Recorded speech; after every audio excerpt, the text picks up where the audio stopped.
Dans ce premier module, on va s'intéresser à la santé mentale du jeune gymnaste. On a souvent l'habitude de voir des gymnastes souriants, mais on va se rendre compte dans ce module que derrière un sourire peut se cacher beaucoup de doutes et beaucoup de mal-être.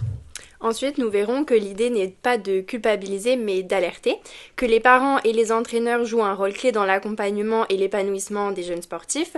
Leurs regards, leurs mots, leurs postures peuvent aider à créer un environnement plus sécurisant pour le sportif.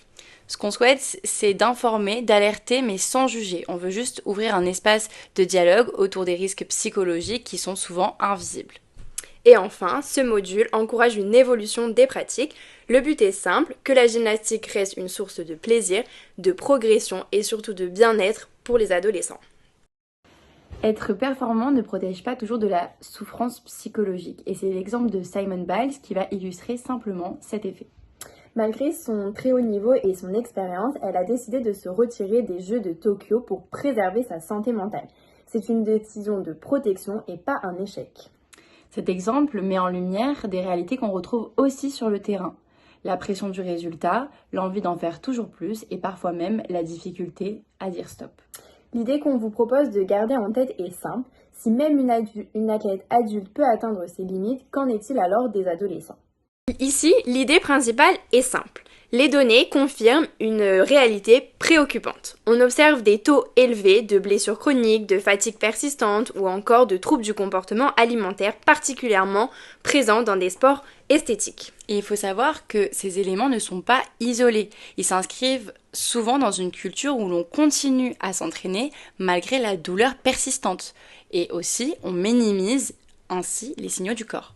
On entend fréquemment des phrases comme c'est normal, ça fait partie du sport, on verra ça plus tard, mais à force, ces phrases et ces messages peuvent banaliser un risque important.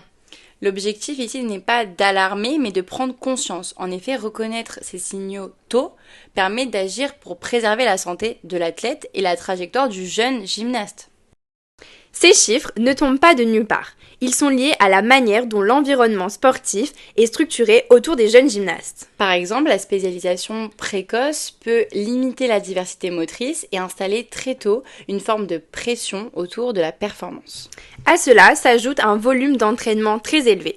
Quand la récupération ne suit pas, la fatigue s'installe et devient cumulative. En fait, on est dans un climat qui va être esthétique, compétitif, et le regard sur le corps et la comparaison permanente prennent aussi beaucoup de place.